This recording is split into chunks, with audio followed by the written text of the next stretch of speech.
Thank you very much. I have already started to share some slides. First and foremost, thank you very much indeed, Giovanni. Thank you very much, EUREGHA, for having me. It is very true what you were saying, that the theme of this event, which focuses on good practices for improving the efficiency of cancer care in Europe, is exactly the same focus of what All.Can International does. And actually, I just want to ensure that everyone understand the scope of work and the structure of All.Can International.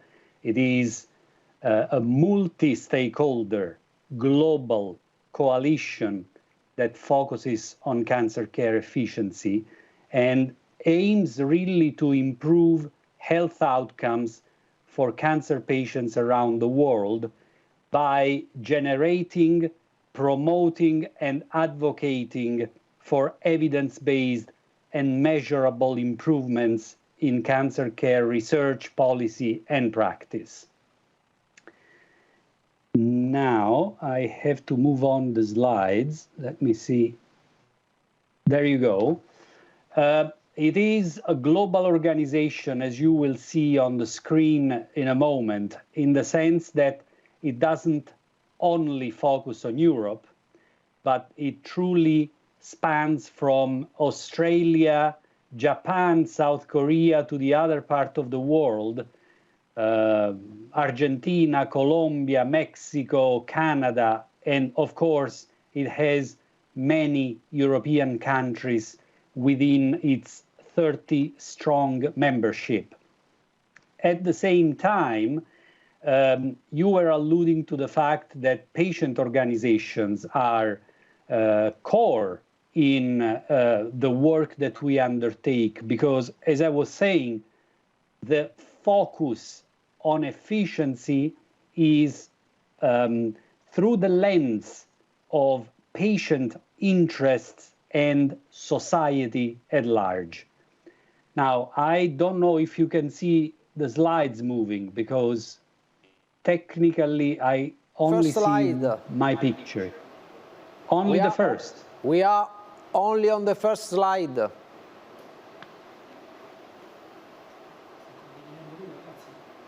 And now? Now we see only you. Okay. Okay, okay. Can you try? I can try again. So Eduardo, we have your slide, we have your presentation.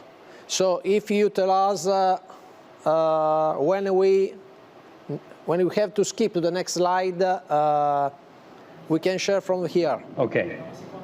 Okay? Please. Oh. Okay. Here we are. Yeah. So if you go to the second, which was a short illustration of the network.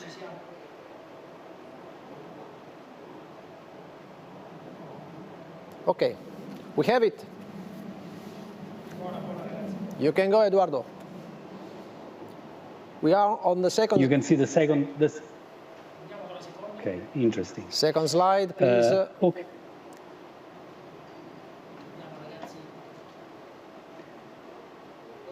Okay, so as I was saying, it's a collaborative network. I don't know, everything is stuck here. Amazing. Okay, sorry about that. We are on the third slide.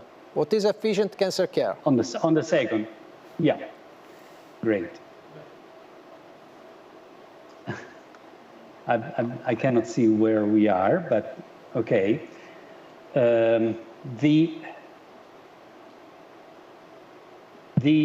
important thing to note is that we have been focusing on efficiency as a means to allocate properly all the resources which are available from a technological perspective, healthcare perspective, and not to consider efficiency as a proxy, as a synonym for cost-cutting exercises. This is not what efficiency means, as you can easily imagine. If we move forward, actually there is also a possibility of ensuring that what happens at the level of efficiency is connected with international goals, with global goals. The UN has moved to towards the implementation of the UN Sustainable Development Goals. Can you see the next slide? It's very strange because I cannot see anything anymore. There you go. And this implies that improving efficiency and ensuring that 20% of what is wasted in terms of resources, according to the OECD and to the WHO, can actually translate into 2 more years of life expectancy. Hence, the importance of focusing on the value of efficiency.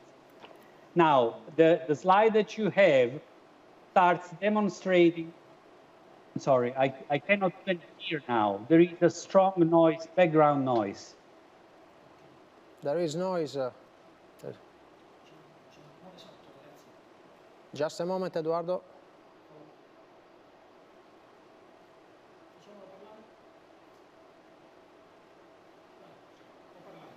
Okay, can you speak? Can you hear me? Yeah, can you hear you? We can hear it.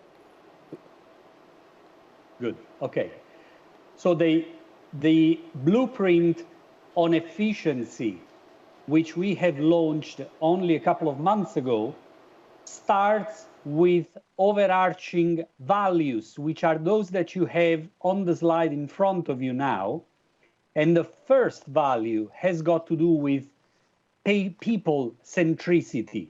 That's really important to make sure that people are at the center of any policy strategy that is developed. And it is true that everyone talks about it, but we have to make sure that a number of specific actions are implemented in order to guarantee that this people centricity can become a reality. Now, the other dimension has got to do with adopting a holistic perspective. And that speaks to the fact that efficiency really is visible throughout the entire cancer care pathway, from prevention to early screening and early detection, treatment, and quality of life for survivors and for cancer patients. If you move on to the next step, you will see that there are also some specific activities which we have identified in our blueprint. There you go. And in particular, they are built on 4 dimensions. These 4 dimensions are those that I would like to illustrate briefly. They range from empowering people, yes. In particular, this one has got to do with the ability to establish a communication plan, a communication channel between patients and healthcare professionals. And by the way, this brings also to the employment of PROMs, patient-reported outcomes. That's the next slide, please. And the ability to harnessing digital health tools. On the next slide. Besides the fact of promoting and supporting access to patient groups and patient organizations is critical because it would accelerate inclusion and involvement of patients and carers in several aspects of decision making. Incidentally, in order to make sure that all of this can happen, improving cancer literacy, as it was well highlighted also by the previous speakers, continues to be a major priority. If we move on, the second element of the second pillar of the house, which you saw a moment ago, has got to do with supporting healthcare professionals and providers. And here we have to invest and plan to meet workforce capacity and ensure that there is the appropriate skill mix. One fundamental actionable item has got to do with the enabling and incentivization of multidisciplinary care, as well as education and training and protection of workforce well-being and safety. Now you are, I think, already on the third pillar, which is about implementing a data-driven learning system. And this is definitely speaking to the value of health data and cancer patient data in our particular case in accelerating and improving efficiency in cancer care. Here, there is a reference to a document which we published a year ago, which focuses on how to overcome challenges in harnessing data.